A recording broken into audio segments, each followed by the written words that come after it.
And it was the first time I actually have heard and thought about this idea of peace being breath. Because if we don't have breath, we don't live, right? I think it frustrates people because it's something that's not so concrete. And some people try to narrow down definitions. But I think what's beautiful about it, especially when you get diverse international perspectives, you just see how colorful the concept is. It's vital because you can come up with tons of ideas in your minds of what you think is important, what's critical, but until you ask the people, you won't know. It's just a generational thing. Like, what can we do? You feel like the politicians make the decisions and we can't do much. You see the diversity is beautiful. Well, and this is the interesting question, does peace begin with you? And I think most people don't think about what peace means. I mean, they think they know what it is. Who am I to judge?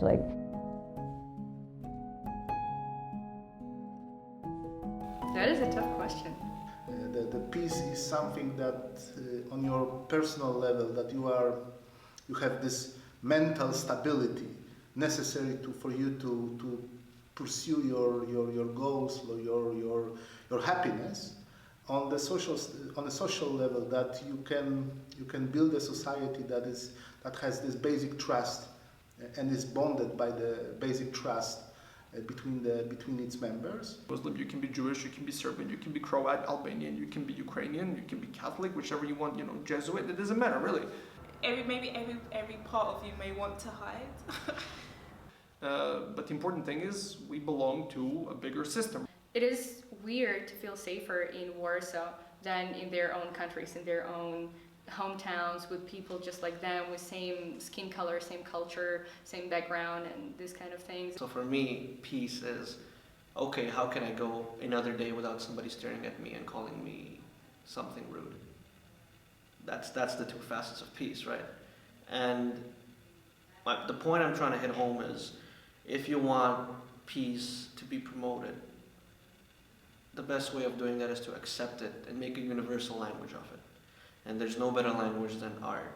Some people, and plus some people look at the same object, and some see art, some see just garbage. So it might be peace for you and me, but it's not a peace according to someone else's definition. Let me interact with you. Let me be a part of some sort of a cultural tradition. Let me get to know you better. Is something going to come out of this? Yes, no, maybe, who knows, 100 years from now something might. But I think this is really one of the more powerful ways that I've personally found to build trust and, for a lack of a better expression, peace. And one thing is that peace just doesn't happen kind of magically.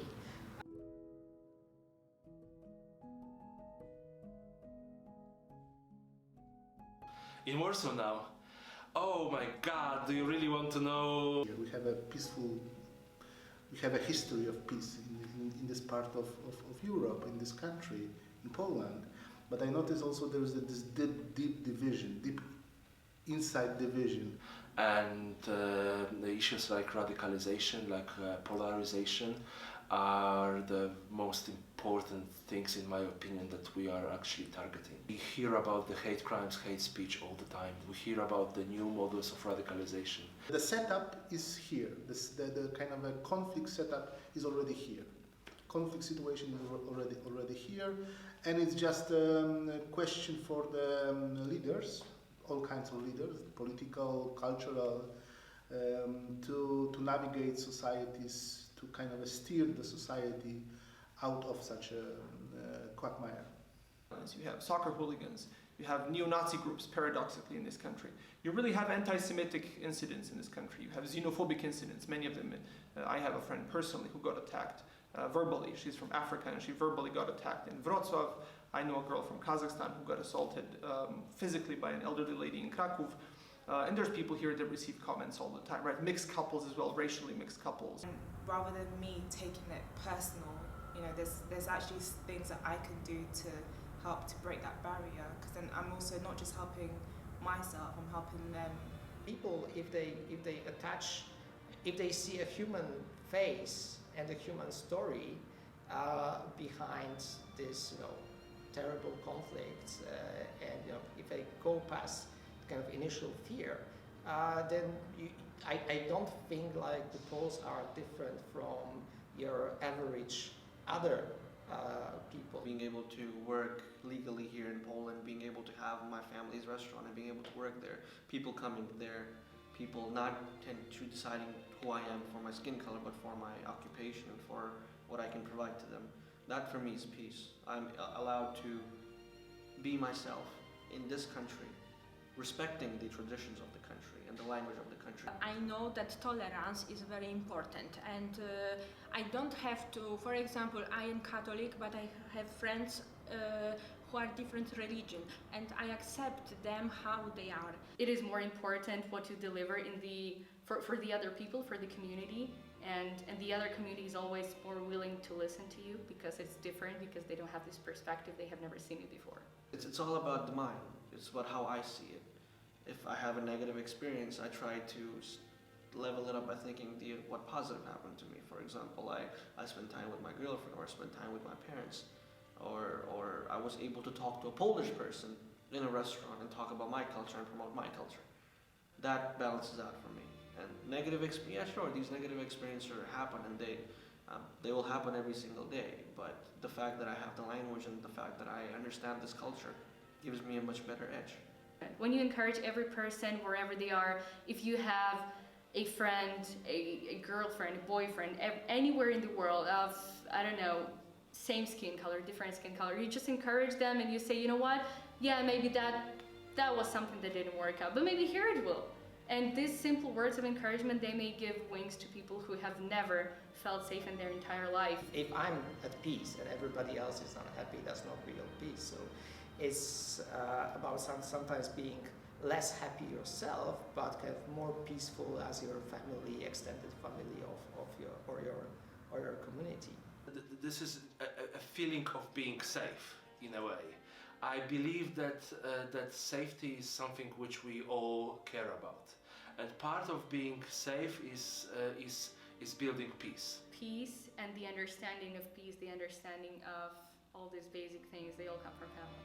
And if we appreciate our own families and we pay attention to the values that they're given to us, and we are willing to transfer this same knowledge, values, these basic goods of the world to the people around us and then to next generations, then I think that's the essence of peace. The problem is in recognizing the problem, the problem of radicalization, understanding the problem of radicalization, proper understanding of how difficult and complex it is, and then to be brave, to take action. So some people are ignorant because they choose to be.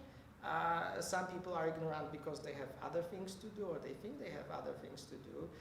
So that's why I'm saying, just education and just talking to the people about what's going on. That's a good starting point. Like learning just along the way that you can't change. There's some things you just can't change, and if you're constantly wrestling with this, you're never going to find peace. And I think if I want peace, I have to, do something. So I think I was in Africa, but we don't need to go to Africa to give the peace, just we can help wherever we are. I need to be put in a situation that I am today in my life, that it simply doesn't pay enough for me to go to conflict with my neighbor, to steal his resources, because I don't need what he has, but together we can be creating so much more. I believe that we live in a very, very diverse world, and this is a great advantage to use all the profits of diverse world.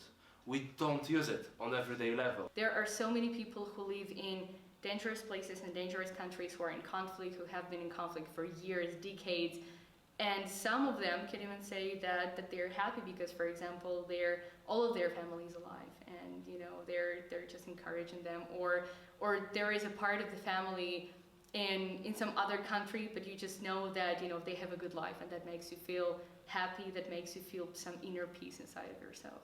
I see that people are, they don't have peace inside themselves. And those people in Rwanda, they have peace, they have happiness.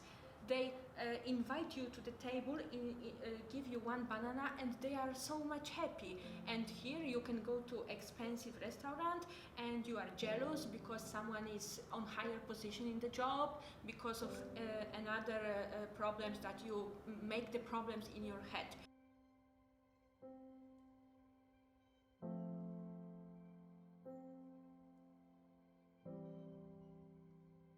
Creating peace doesn't have to be this, let's get together, let's build something right now, and let's create this declaration of whichever, and let's respect all the human rights.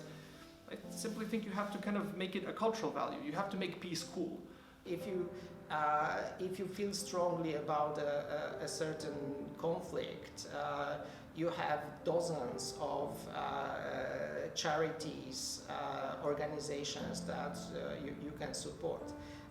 You don't have to go dig a well in Africa, but you can help people who are doing it, and actually it makes more sense. Educate, to share, because everything, all the basics in the world, they come from family.